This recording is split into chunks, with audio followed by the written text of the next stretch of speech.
네, 오늘은 그 말씀, 제목이 그 말씀, 요한복음 1장 14절입니다. 우리는 요즘에 특별한 계절을, 시즌을 보내고 있죠. 예수님을 기다리는 그런 영적 계절을 지나고 있습니다. 분주함 가운데서 우리는 기다림이라는 걸 놓치기가 쉬운데, 아니면 그 기다림을 덮어버리는 스트레스, 이런 게 덮어버리면 기다림은 옅어지겠죠. 여하튼 그 기다림이라고 하는 게 아주 소중한 중요한 영적인 계절을 지나고 있는데, 잘 기다리고 계십니까? 얼마 전에 제 새벽 예배 설교에서 소개했던 어린 왕자, 생덱쥐베리의 어린 왕자 한 대사를 제가 인용해 보면, 이런 대사의 내용이 우리 안에 일어났으면 좋겠는데, 대사가 이렇습니다. 나를 길들여 주어. 가령 네가 오후 4시에 온다면 난 3시부터 행복해지게 될 거야. 그렇게 기다림으로 내 행복해진 순간으로 나를 너가 가지고 있는 삶의 의미로 길들여 달라는 그런 의미죠. 정말 행복하겠죠? 성탄이 가까울수록 점점 설레고 우리 마음속이 행복해지는 그런 시간을 여러분들 모두가 보내기를 주의 이름으로 축원합니다. 기독교 첫 번째 새해 첫 달력은 1월 달이 아니죠. 대림절 첫 번째 주일이 교회력으로는 새해 첫 주일입니다. 그거는 세계 모든 교단, 교회들을 불문하고 동일한 교회력으로 새해를 맞는 의미입니다. 그래서 대림절부터 대강절부터 우리는 이제 새해가 시작된 겁니다. 이런 의미는 모든 새로운 출발은 그 예수님을 기준을 통해서 우리는 시작하는데, 예수님을 기다리며 모든 새로운 출발이 시작해야 된다는 그런 의미를 내포하고 있습니다. 기다리는 것만큼, 기다리는 마음만큼 좋은 출발을 보증하는 것도 없겠죠.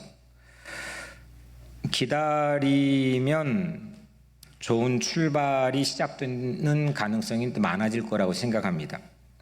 기다리는 마음으로 맞이하는 것과 그냥 아무 생각 없이 그냥 마주하는 것과는 큰 차이가 있기 때문입니다. 성탄의 묘미는 저도 어린 시절부터 생각해 보면 기다리는 순간부터 설레고 또 행복해지기 시작하는 그런 특별한 영적인 시즌이라고 생각합니다. 예수님께서는 우리에게 오셨습니다. 그런데 우리와 동일한 사람의 모양으로 오셨고, 특별히 가난한 한 아기의 모습으로 오셨습니다. 마태, 마가, 누가복음에는 그 아기 예수로 오신 그 탄생 기사를 우리에게 소개하고 있지만, 요한은 매우 특별한 증언으로부터 우리를 안내합니다. 그 아기 예수로 오신 그 예수가 말씀, 그 말씀, the word, 그 말씀이었다고 하는 증언입니다. 오늘 우리가 한 절 읽은 말씀이죠. 말씀이 육신이 되어, 한번 따라해 볼까요? 말씀이 육신이 되어 우리 가운데 거하심에. 이겁니다. 이게 요한의 매우 특별한 그 예수, 특히 성탄의 사건에 대한 증언입니다. 본래 말씀이셨는데 그 말씀이 사람이 되었다는 겁니다. 그리고 우리 가운데 거주했다는 의미는 텐트 쳤다, 장막을 쳤다는 겁니다. 우리 안에 주소지를 삼았다는 거죠. 그 말씀이 우리에게 오셨고, 사람의 모습으로 오셨고, 우리 안에 거주하셨다. 이게 요한이 우리에게 증언하는 성탄의 사건입니다. 특히 말씀, 오늘 이 설교 제목이 그 말씀입니다. 우리가 영어에서는 이 정관사 더를 붙일 때는 오직 하나뿐이고 특별히 지정된, 그걸 나타낼 때는 더를 붙이죠. 오늘 말씀 앞에는 그 the word, 그 말씀입니다. 그냥 위대한 한 성인의 그 영향을 줬던 말이 아니고, 그 말씀이 하나님이셨다는 거죠. 그 말씀이 그런데 사람이 되셨다는 겁니다. 그리고 예수가 그 말씀이셨다는 겁니다. 아멘. 그리고 그 말씀은 태초부터 계셨고 그 말씀으로 세상은 모습을 드러냈다는 겁니다. 놀라운 사건입니다. 이게 사실은 일주일 내내 늘 이 설교하는 내용이기도 하지만 이 인카네이션이라는 성육신을 그 말씀이라는 요한의 증언에 비추어서 어떻게 하면 우리 성도들이 쉽게 이해할 수 있을까 빗댈 수 있는 비유를 찾는데 찾을 수가 없었습니다. 찾아보면 이 옆에 놓아두면 너무 이게 급이 떨어지는 느낌이 그냥 사건입니다. 말씀이 사람이 되어서 우리 가운데 거하셨다는 이 인카네이션이라는 성육신의 사건은 이거는 뭘로 이렇게 말할 수 없는 믿지 않고 믿음의 영역 이외에서는 이건 설명이 불가능한 그건 하나님의 위대한 사건인 줄로 믿습니다.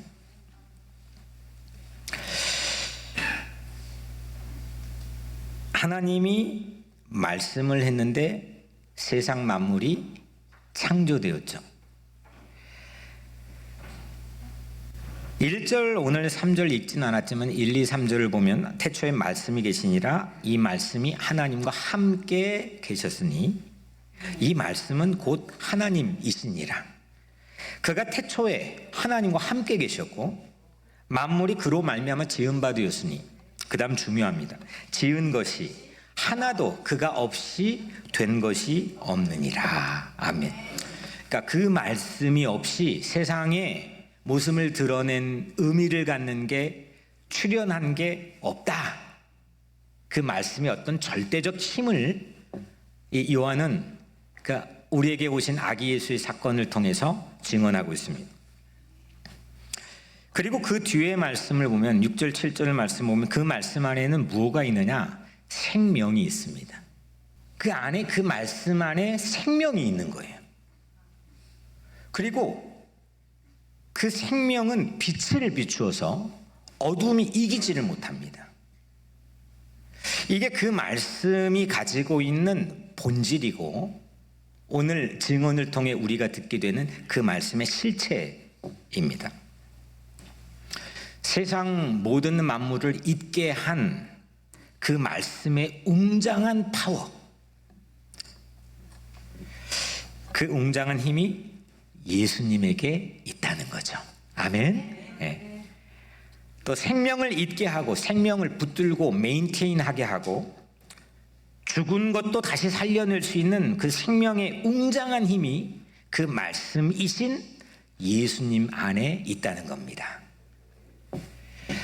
그러면 사람으로 오신 예수님의 가장 큰 삶의 운명은 말씀의 성패에 달려 있는 거죠. 이 말씀이 다 이루기까지 1.1획도 빠트림 없이 하나님이 하신 이 막강한 힘을 가진 말씀이 다 이루어질 때까지 예수님은 모든 걸 쏟았습니다. 모든 자리에 있었고 모든 사람을 만났고 모든 말씀을 해주셨고 결국 십자가에서 다 이루었다고 말씀하셨습니다. 예수님에게 가장 큰 거는 말씀의 성패입니다. 그렇다면 우리 신앙인의 가장 큰 운명은 그 말씀을 믿는 데 있는 거죠. 오늘 12절에 읽지는 않지만 같은 장에 영접하는 자, 곧 그 이름을 믿는 자들에게는 하나님의 자녀가 되는 권세를 주셨으니, 그러니까 예수님 이후에 세상이 인간은 성서가 두 가지 부류로 나눕니다. 모든 걸 다 통합하고 모든 걸 다 통하게 하고 모든 사람들을 하나의 관계로 엮어내는 복음이지만 딱 두 부류로 나누죠. 그 말씀이신 예수님을 신뢰하고 믿는 사람, 또 믿지 않는 사람. 결국 우리 신앙인의 운명은 그 말씀을 신뢰하고 믿는 데 있습니다. 하나님께서는 말씀하신 대로 신실한 하나님, 변개치 않으시는 변함없는 하나님은 그분이 말씀하신 대로 예수님께서 오셔서 반드시 모든 일을 이루시고 행하신 분이라고 믿는 것, 그게 우리 신앙인의 운명입니다.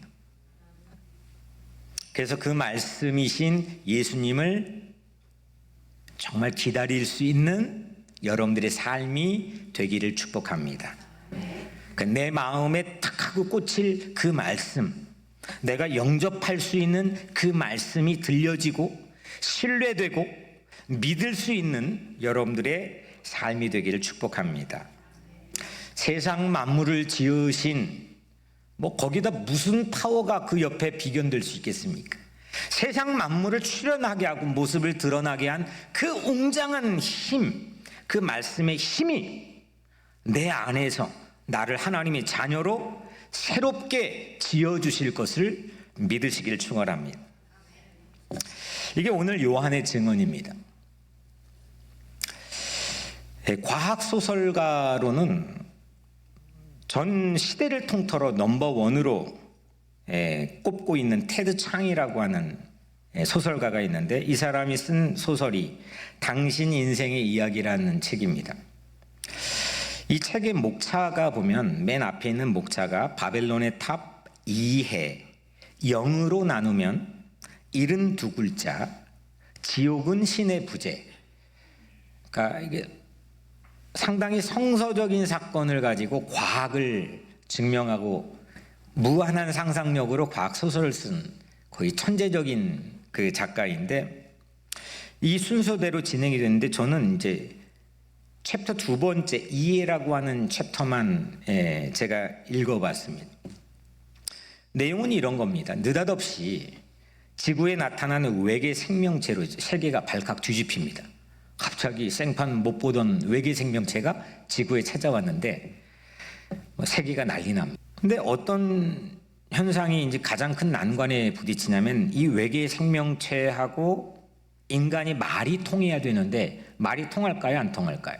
말이 안 통하죠. 전혀 이해가 안 되는 겁니다. 무슨 말을 하는지. 그 외계인이 촉수에다가 물감 같은 거를 뿜으면 생소한 문자를 사용하는데 인간들은 전혀 이해 불능입니다. 이때 언어학자였던 여주인공이 지구를 대표해서 차출이 되죠. 그 이해라고 하는 챕터에서 이런 장면이 계속 진행이 됩니다. 이 외계 생명체와 그 언어학자 사이에 서로 이해하지 못하는데, 그 이해하지 못하는 애절한 시간들이 안타깝게 진행이 됩니다. 물론 뒤에는 서로 이해가 되는, 소통이 되는 그런 장면들이 나오지만, 저는 이 대목을 보면서 하나님과 우리 사이에 과연 어떻게 이해하고 있는가? 이해할 수 있는가?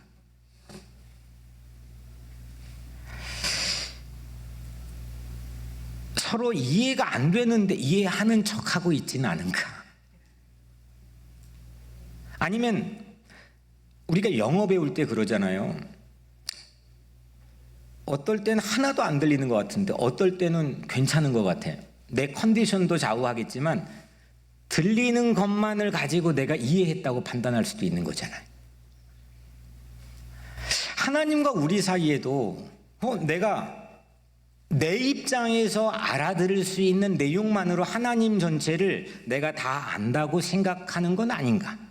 때론 그거 착오로 인해서 전혀 오해하고 있지는 않은가?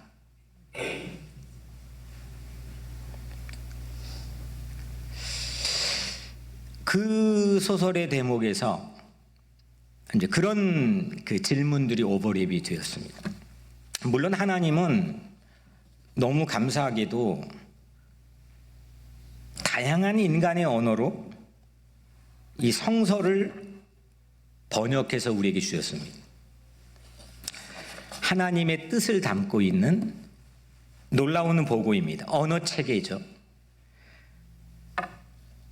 첫 번째 언어는 이스라엘 말 히브리어였고, 두 번째 언어는 헬라어 그리스 말이었고, 세 번째 가장 대중적으로 사용됐던 1000년 동안 사용됐던 언어는 라틴어라고 하는 로마어였습니다.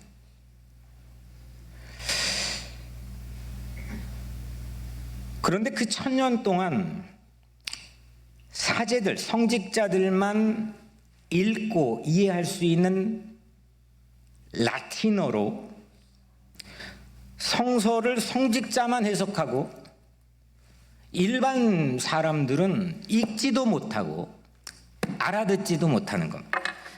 그래서 일어난 게 우리의 이제 믿음의 뿌리이고 선조인 개혁교회, 개신교의 시조인 마틴 루터를 비롯한 종교개혁가들이 모든 사람들이 성서를 읽도록 독일어로 번역하게 했고, 영국에서는 영어로 번역하면 사형에 처해 있습니다.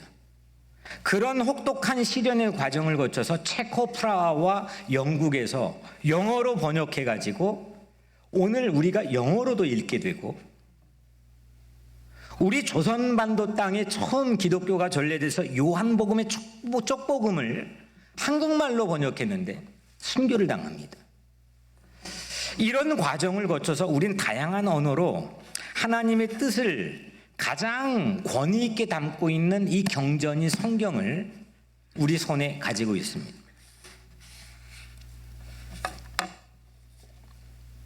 하나님께서는 성서로 하나님과 통할 수 있는 길을 열어주시는 거죠. 그런데 제 질문은, 그러면 저 어린 시절에 어른들은 여자들을 학교에도 못 보내서 우리 우리 할머니들이 글을 모르시는 분들도 많이 있단 말이에요. 무학으로 글을 몰라 성서를 읽을 수 없다면 그러면 하나님과 통할 수 없는 것일까? 이 성경을 이제는 다양한 언어로 다 번역이 됐는데도 아직 읽을 수가 없다면 그러면 하나님과 통할 수 있는 길이 없는 걸까? 저는 구약을 전공해서 히브리어를 전공한 건데, 히브리어나 헬라어를 모르면 하나님과 통하는 길이 조금 더 급이 낮아지는 걸까? 전혀 그렇지 않다고 저는 확신합니다. 왜냐하면 오늘 우리가 요한복음 1장 전체에서 말씀한 것처럼 하나님이 천지 만물을 뭘로 창조하셨어요? 말씀, 그 말씀, the word, 하나님의 말씀으로 창조했죠. 그 말씀 안에 담겨 있는 하나님의 뜻, 그 뜻이 이 창조된 천지 만물에 전부 깃들어 있다는 거죠. 그걸 바울이 깨달아서 로마서 1장 19절 20절에 이렇게 말씀하죠. 이는 하나님을 알만한 것이 그들 속에 보임이라. 하나님께서 이를 그들에게 보이셨느니라. 창세로부터 그의 보이지 아니하는 것들, 곧 그의 영원하신 능력과 신성이 그가 만드신 모든 만물에 보여 알려졌나니 그러므로 그들이 핑계하지 못할지니라. 아멘. 놀라운 말씀을 바울이 우리에게 전해준 거죠. 만물의 그 말씀의 능력과 신성이 다 깃들고 담겨 있어서 누구든지 그를 몰라도, 무학이어도 하나님을 모른다고 핑계할 수는 없다는 겁니다. 이걸 보편적 계시라고 합니다.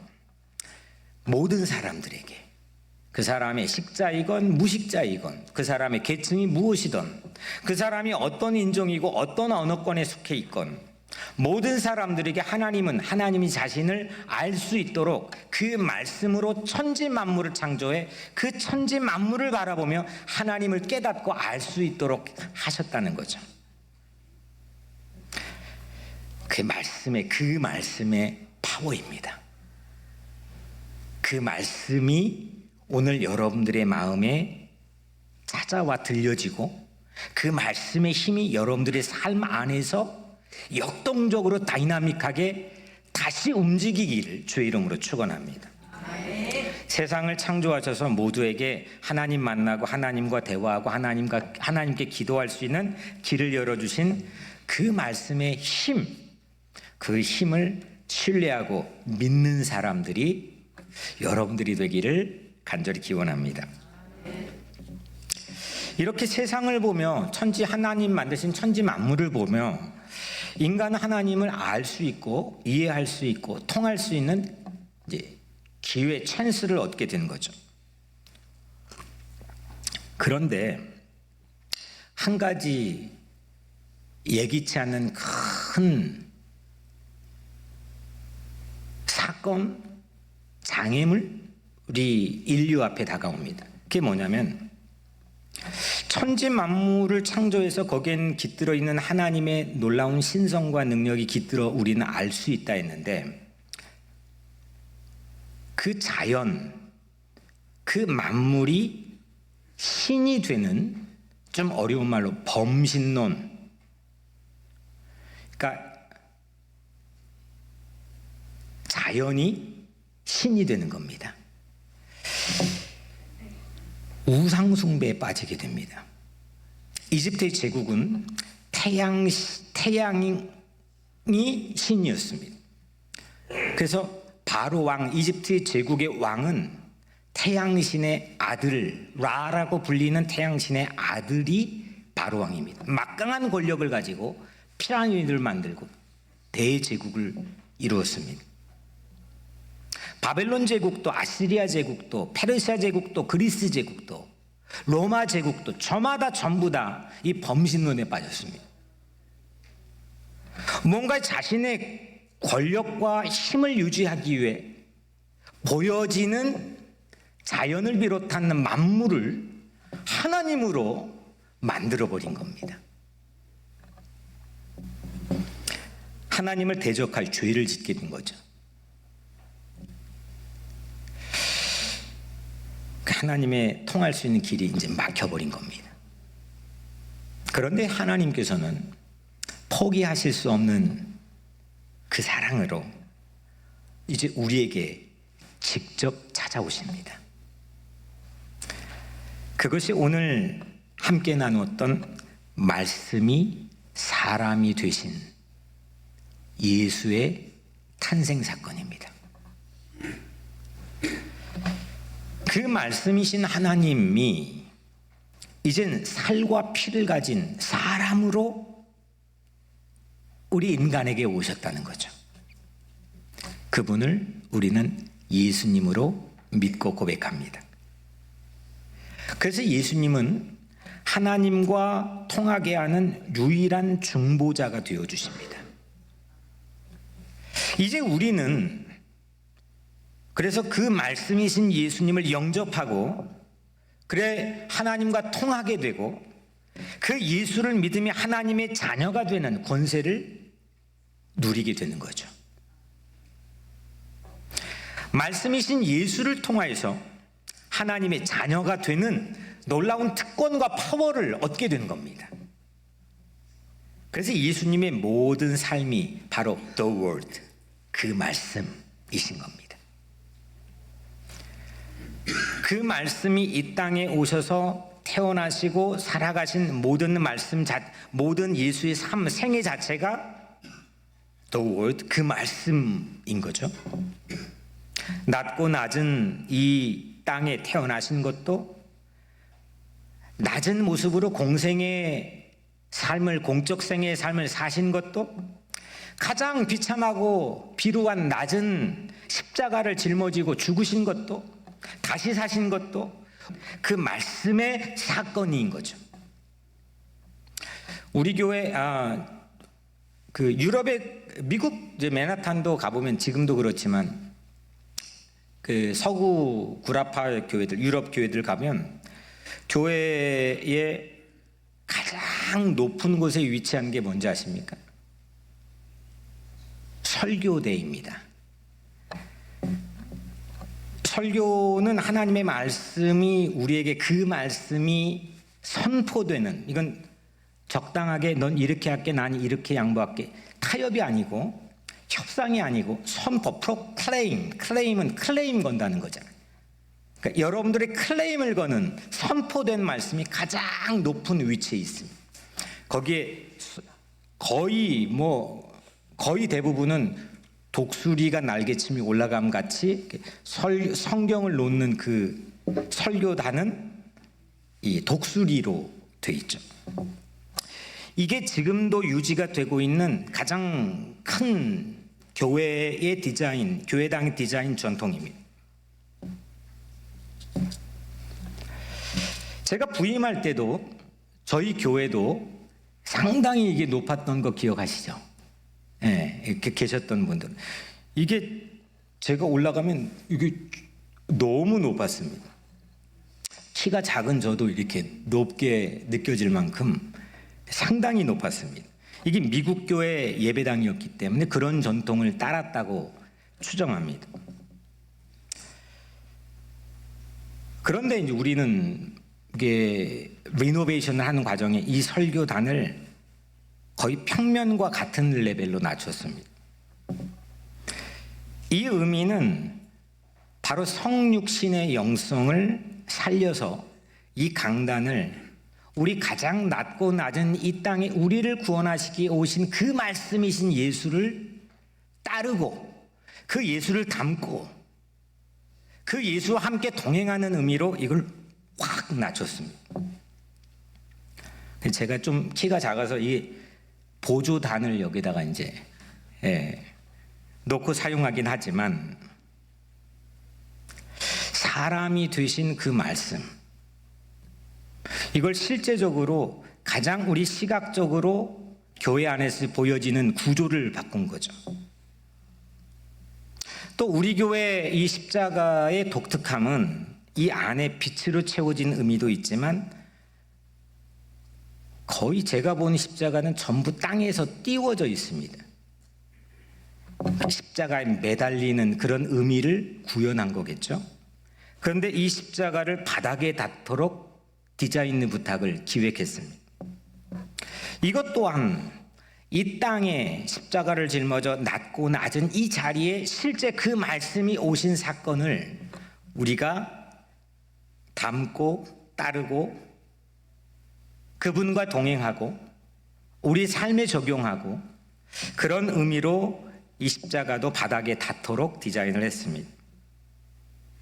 그 말씀은 세상 천지 만물을 창조하고 우리 안에 찾아와서 우리를 내적으로 영적으로 외적으로 구원하는 전인적 구원을 이루는 놀라운 힘도 가지고 있지만 그 말씀의 놀라운 힘은 가장 낮은 곳으로 임하여서 이루어진 줄로 믿습니다. 예수님의 생애와 말씀은 이렇게 가장 낮은 자리에 그 말씀의 사건, The Word의 사건으로 우리에게 찾아오신 거예요. 그런데 그 말씀이 당시 모든 유대인들의 고정관념을 깨트렸는데 그 유대인들은 예수님이 너무 낯설었습니다. 지금까지도 자기들에게 가장 먼저 왔고 자기들의 언어로 찾아와 누구보다 그분을 알아볼 좋은 위치를 선점할 기회를 제공했는데도 지금까지도 가장 받아들이지를 못하는 거죠. 낯설었습니다. 그리고 당황스러웠습니다. 예수가 너무 당황스러웠습니다. 받아들이기가 결코 쉽지 않았습니다. 결국 예수님을 죽이게 됩니다. 사람이 된 그 말씀이신 예수는 그 말씀이 무엇이었길래 유대인들이 그렇게 반발했을까요? 신약 성경은 그걸 받아들여서 그 말씀을 받아들여 그 말씀의 사건이 일어난 예수 사건을 한 축으로 우리에게 소개하고 있지만 또 놓치지 않고 끝까지 붙들고 우리에게 소개하고 감추지 않는 스포트라이트를 비춘 장면은 그 말씀 앞에 낯설고 당황하고 심지어는 거절하는 그런 줄기를 이 성경은 우리에게 공개하고 있습니다. 왜 그랬을까요? 그 말씀에 왜 어떤 내용이었길래 그들이 반발했을까요? 예수님의 생애, 예수님의 삶 또는 그 말씀이 과연 어떤 것이었길래 대다수의 사람들은 그걸 거절하고 그 앞에 당황하고 낯설어 했을까요? 왜 이 질문이 중요하냐면 지금부터 500년 전에 중세 1000년 동안의 사제들을 비롯한 대다수의 많은 신앙인들이 비슷한 모습을 보였기 때문입니다. 오늘 우리도 그 촉수의 물감을 빼가지고 외계 생명체하고 그 언어학자인 여주인공하고 인류하고 통하지가 못하는 모습처럼 우리들도 그럴 수도 있다는 거죠. 그러면 그런 질문이 매우 우리에겐 시의적절한 겁니다. 왜 유대인들은 그 말씀에 반발했을까? 이유는 이겁니다. 하나님이 우리 인간을 대하는 방식이 무조건적으로 속죄해 주시는 사랑으로 대해 주셨기 때문입니다. 그런데 그 사랑이 이 유대인들에게는 자신의 생각과 자신의 지위를 때로는 위협하기도 하고 여간 불편했던 게 아닙니다. 수 없는 복음서 안에 있는 신뢰들이 있지만 제자들이 떡을 먹는데, 진설병이 놓인 떡을 먹는데 손을 씻지 않았습니다. 이건 레위기에 나온 정결법을 어긴 겁니다. 그걸 보고 있던 바리새인들이 당신의 제자들이 왜 저 모양이냐고 예수에게 따졌습니다. 예수님이 이때 이렇게 말씀합니다. 너희는 어찌하여 너희의 전통으로 하나님의 계명을 범하느냐? 그들도 법 전문가들이고 누구보다 거기에 대한 어설러티를, 권위를 가지고 있는 사람들입니다. 그들이 마치 나침판 같은 역할을 했습니다. 그런데 예수님은 그 상황에 그들이 하는 말이 하나님의 뜻을 거스르는 거라고 얘기했습니다. 다시 말하면 그 말씀이신 예수님은 허기진 사람을 그 레위기 법전과 전통보다 더 존중했다는 겁니다. 근데 이게 무조건적입니다. 지난 주일 말씀했던 두 가지 예를 또 다시 반복해 말씀드리면, 안식일 허기진 제자들이 배고파서 길을 가다가 밭에 이삭을 잘라 먹었습니다. 바리새인은 그거 안 괜찮다고 했습니다. 그리고 예수까지 싸잡아 비난했습니다. 예수님은 뭐라 했습니까? 인자가 사람의 주인이라고 하며 괜찮아 했습니다. 이건 엄청난 충돌입니다.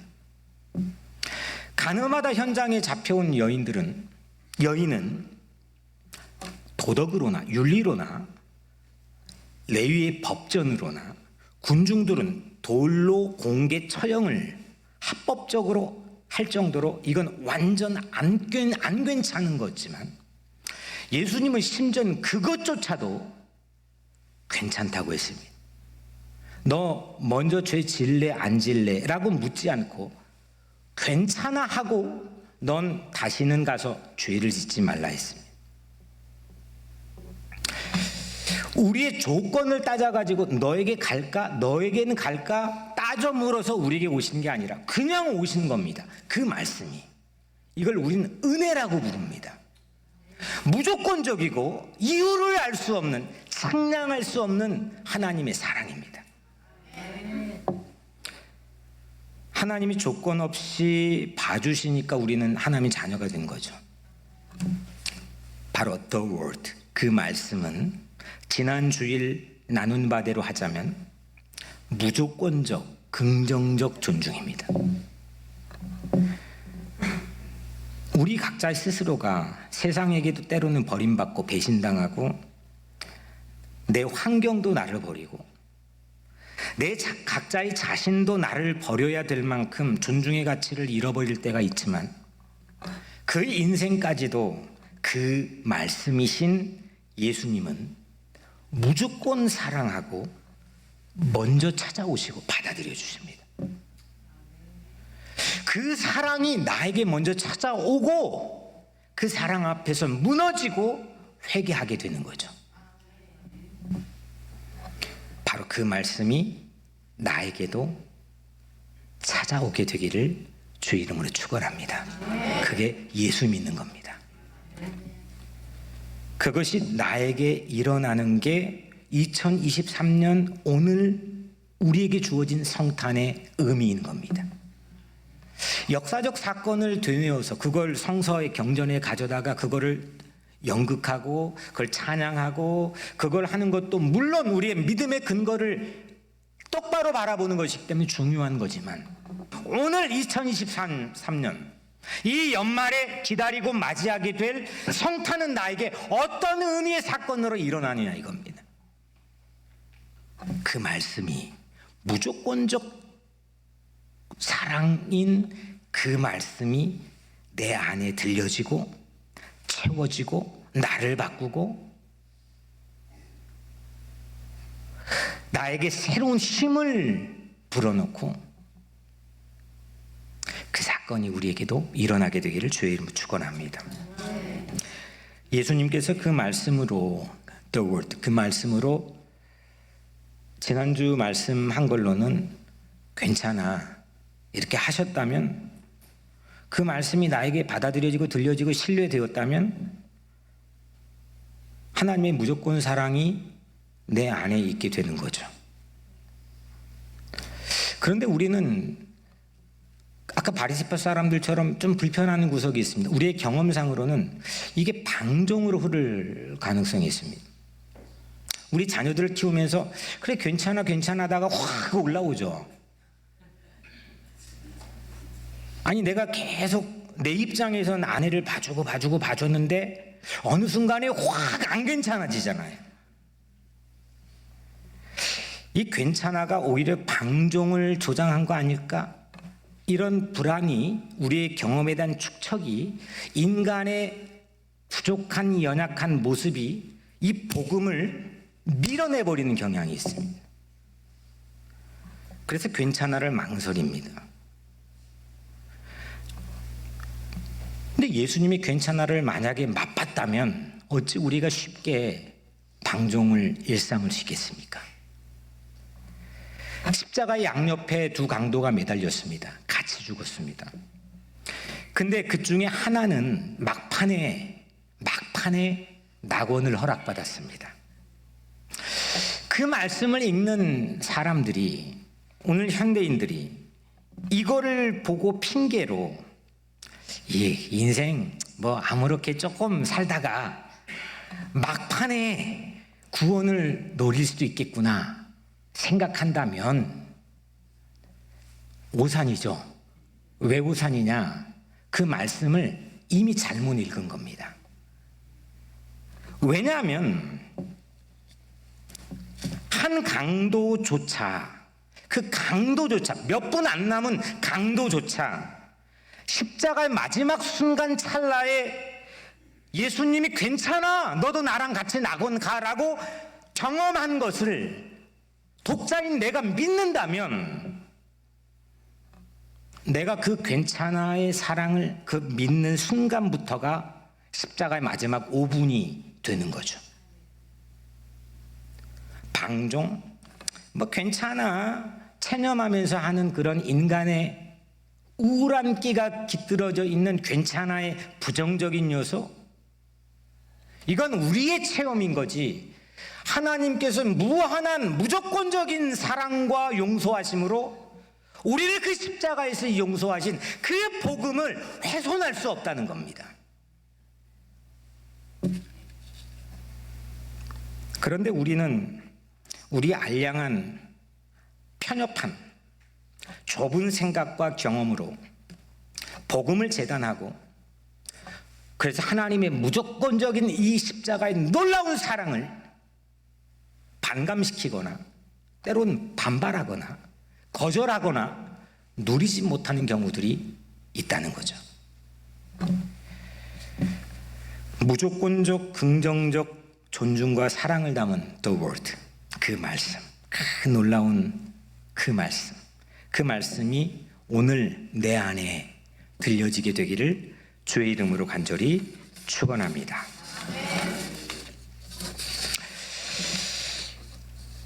그 말씀이 사람이 된 것은 그 말씀이 살과 피가 됐다는 거죠. 그러니까 우리와 같은 삶으로 오셨다는 겁니다. 우리 언어에 오셨다는 거죠.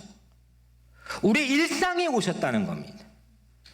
아니, 하나님이 어떻게 나 같은, 아니, 내가 만나고 싶어 하는 사람도 나를 허접하게 생각해 나에게 잘 찾아오지 않고 거절하는 경우들이 많, 이게 아주 당황스럽고 낯설어지는 겁니다.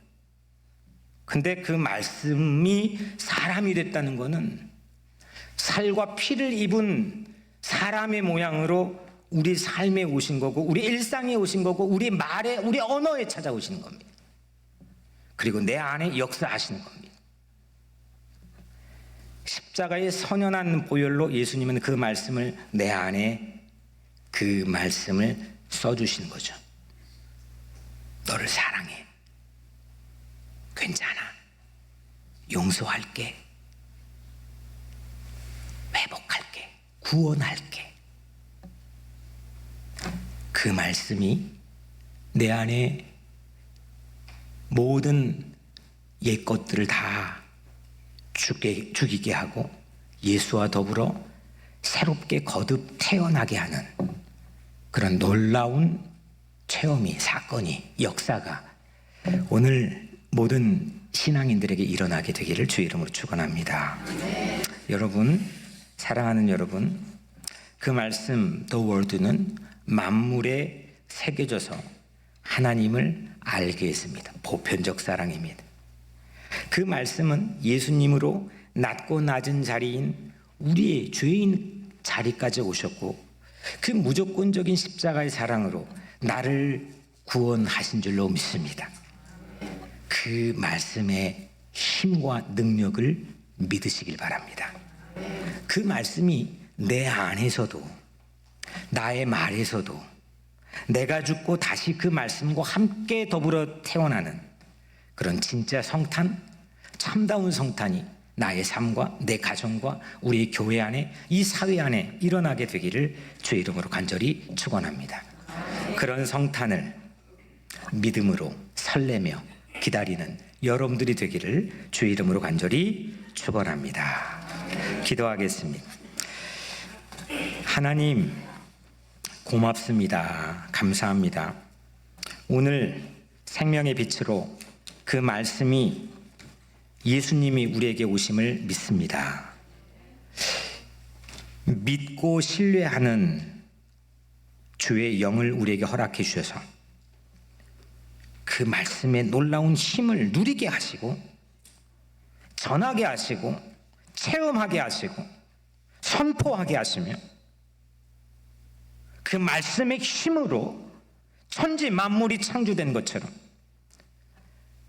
나의 인생이 새롭게 거듭나 창조될 수 있도록 주님 축복하여 주시옵소서.